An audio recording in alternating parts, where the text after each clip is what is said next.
We're going to have a great guest coming up who's going to tell us a little bit about how we keep our kids healthy in a unique way, but they've really found some connections that are very surprising. It's Channel Mom with Jenny Dean Schmidt. We're here for you.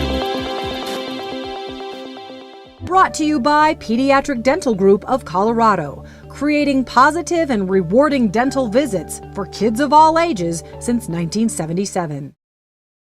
Our guest today, I'm thrilled to have Dr. David Strange on the show. He is a dentist at Pediatric Dental Group of Colorado. He's actually almost a Colorado native. He lived in Colorado since 1977, has a wife and 3 darling children. I was looking at their photo today.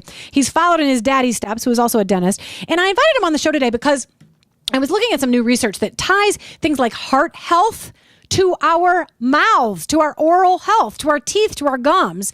And Dr. Strange promised me that he could tell us why this isn't just a farce, why this isn't funny research. Dr. David Strange, welcome to the Channel Mom Show.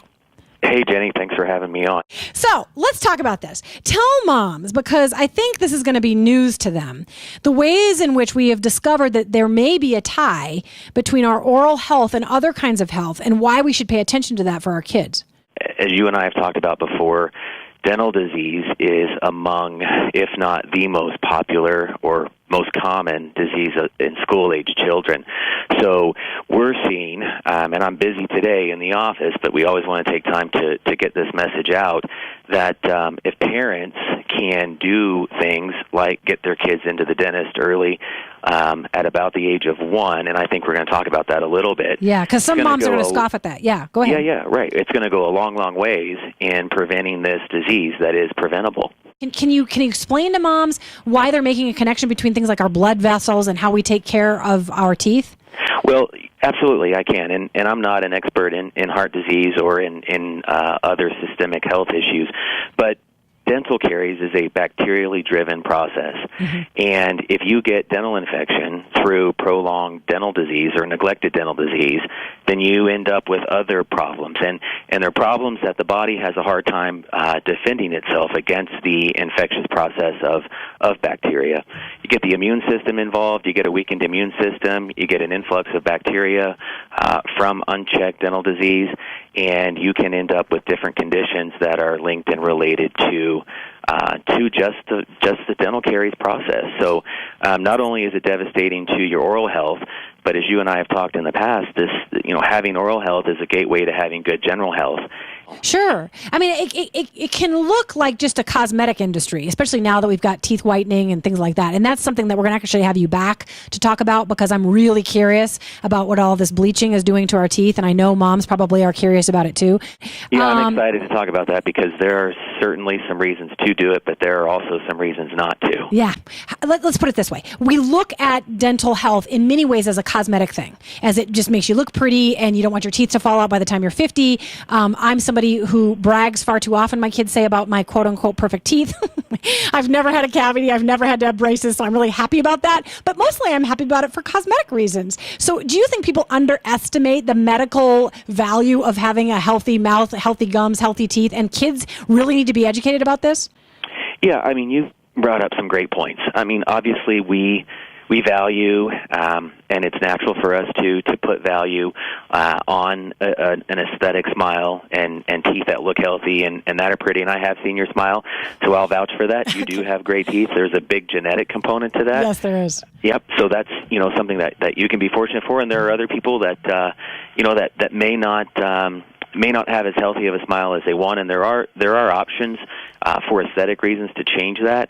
But I agree with you. I think that dentistry as a profession and as a health profession sometimes might get a little bit neglected. Of course, I'm biased. I'm a dentist, so this is my perspective. But I do think that it gets neglected. I do think that oftentimes dentistry gets looked at.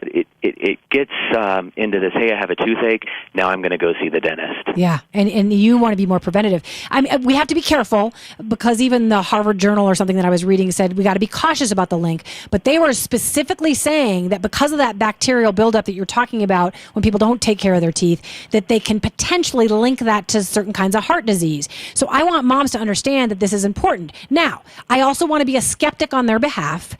why bring your kid in when he's 1 year old and may only have one tooth? We get that question all the time. Hey, they're not on our dental insurance plan. We haven't added them to our dental insurance. Why do we need to do that? They only have, in some instances, 2 teeth, 4 teeth, 6, maybe 8 teeth at that point if they're getting a lot of teeth early on. For us, it is a prevention issue and an education issue and a relational issue. It gives the dentist a chance to communicate with the mom and impart onto them and pass onto them some important information about prevention, about fluoride, about routine eruptive patterns, about things to look for. And then also it helps establish, and you'll hear this key word or these key words come out of my mouth, establish a dental home. And we're interested in parents and children being able to establish a dental home at age 1 in the event that they have emergencies, or in the event that a dentist can spot something early on. And the old adage is very, very true. An ounce of prevention is worth a pound of cure. So, while it may look like an investment early on, or it may look like an expense early on, rather, it's more of an investment. Yeah. Hey, I told my daughter, we've got about 3 minutes left. I told my daughter she could ask you a question. And so Georgia came up with a question. You only have a couple minutes to answer it. But Georgia Grace, what was your question? What do fillings actually do for the teeth? What do fillings actually do? I love kids, and they're just straight to the point questions. Exactly. Yeah, I love it. So, Jenny, we've talked about bacteria being a root cause for dental disease, and then that bacteria is linked to other diseases that are more severe beyond oral health. Bacteria, and this is really important, and I'll hustle through this, but when we leave bacteria on our teeth, they take and eat and drink the food products that we put in our mouths. And then that bacteria, like any living, breathing organism, it secretes, okay? And there's another word for that. And what it secretes is acidic. That acidity wears a hole in the enamel or the dentin, the surfaces, the parts of the tooth. And then what we as the dentist do, we identify that, set up a time and a procedure and a place and a way to go in and remove that infectious process where the bacteria is secreting acid, wearing down the enamel. And what we remove, that creates, for lack of better words, it creates a hole. It creates a void in the tooth. And that's why we have to put a filling in it, honey. So that filling is what we are putting in the hole that we've created to remove that process of the infectious bacteria. What do you want to say? Thank you. Hey, Georgia, you're welcome. Tell folks how they can look you up. They can hit our webpage, pediatricdentalgroupco.com.